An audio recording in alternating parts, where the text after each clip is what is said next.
మొస్తఫా Khamenei బతుకున్నారా చనిపోయారా ఇదే ఇప్పుడు suspense. Trump గతంలో కొన్ని వ్యాఖ్యలు చేశారు.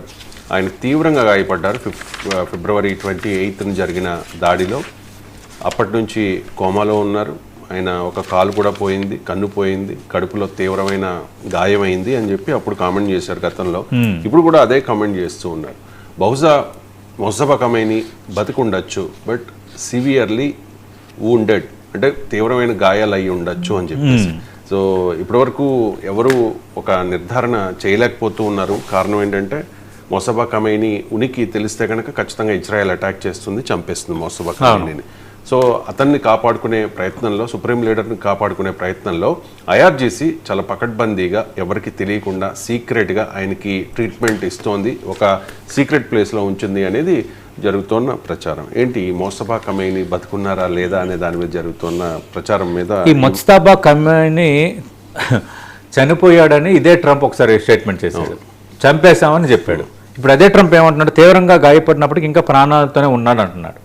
అంటే ఇక్కడ ఇరాన్ని నమ్మేటట్టుగా లేదు. ఇరాన్ డ్రామా, ఇరాన్ చేస్తున్న వ్యూహం, ఇరాన్ వేస్తున్న ఎత్తుగట్లు కూడా ఒకసారి బతికున్నాడని, బతికిలేడని, ఆయన ఉన్నాడని ఆయన పాత వీడియోలు రిలీజ్ చేసి ఒక రకమైన కన్ఫ్యూజన్కి గురి చేస్తుంది. ఈ ట్రంప్ కూడా అంతకు మించిన వేషాలు ట్రంప్వి. ట్రంప్ కూడా ముందు ఏంటి, ఖమేనీని హతమార్చేశాము అని చెప్పాడు. ఇప్పుడేంటే తీవ్రంగా గాయపడి ఇంకా ప్రాణాలతో ఉన్నాడని సంచలన వ్యాఖ్యలు చేస్తున్నాడు. ఈ conservative radio host Glenn Beck ఇచ్చిన ఇంటర్వ్యూలో ట్రంప్ ఈ విషయాలు అయితే వెల్లడించాడు.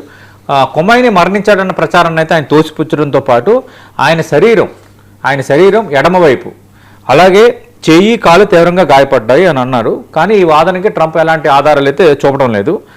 ఇరాన్ అధికారులు కీలక నిర్ణయాల సమయంలో సుప్రీం లీడర్లతో సంప్రదింపులు జరుపుతున్నాము అని చెప్పడం ద్వారా ఆయన బతికే ఉన్నట్టుగా నేను భావిస్తున్నట్టుగా ట్రంప్ చెప్తున్నారు.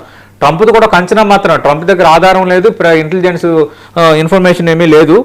అయితే మొస్తఫా ఖమేనీ బహిరంగంగా కనిపించకపోవడం, ఆరోగ్యంపై స్పష్టమైన సమాచారం లేకపోవడం వల్ల ఒక అనిశ్చితి కొనసాగుతోంది. మధ్యలో ఖమేనీకి సంబంధించి కొన్ని వీడియోలు రిలీజ్ చేస్తూ కొంత ఇరాన్ కూడా కొంత కన్ఫ్యూజన్కి అయితే గురి చేస్తోంది.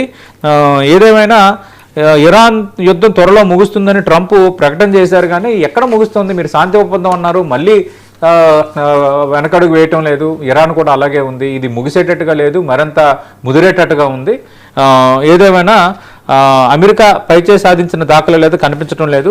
ట్రంప్ బెదిరింపులను కూడా ఇరాన్ లెక్క చేయలేని పరిస్థితి అయితే కనిపిస్తోంది. యాక్చువల్గా ఈ ఇరాన్పై అమెరికా సైనిక చర్యలు కూడా కొనసాగుతున్నాయి. ఒక రాత్రిలోనే 22 బోట్లని ధ్వంసం చేశామని ట్రంప్ ప్రకటించారు. ఇరాన్ నావికాదళం, వాయుసేన పూర్తిగా ధ్వంసం అయ్యాయని ట్రంప్ చెప్తున్నారు. కానీ మరి ఎందుకు వాళ్ళు రెండు ధ్వంసం అయితే ఇరాన్ వైపు నుంచి కూడా దాడులు ఎందుకు జరుగుతున్నాయి, వాళ్ళ దగ్గర బలగం లేకపోతే అన్న ప్రశ్నకి ట్రంప్ సమాధానం చెప్పుకోవాల్సిన పరిస్థితి అయితే ఉంది. ఇరాన్లో ప్రభుత్వంకు వ్యతిరేకంగా పెద్ద ఎత్తున నిరసనలు ఎందుకు కనిపించట్లేదన్న ప్రశ్నని ఆ హోస్ట్ అడిగారు ట్రంప్కి.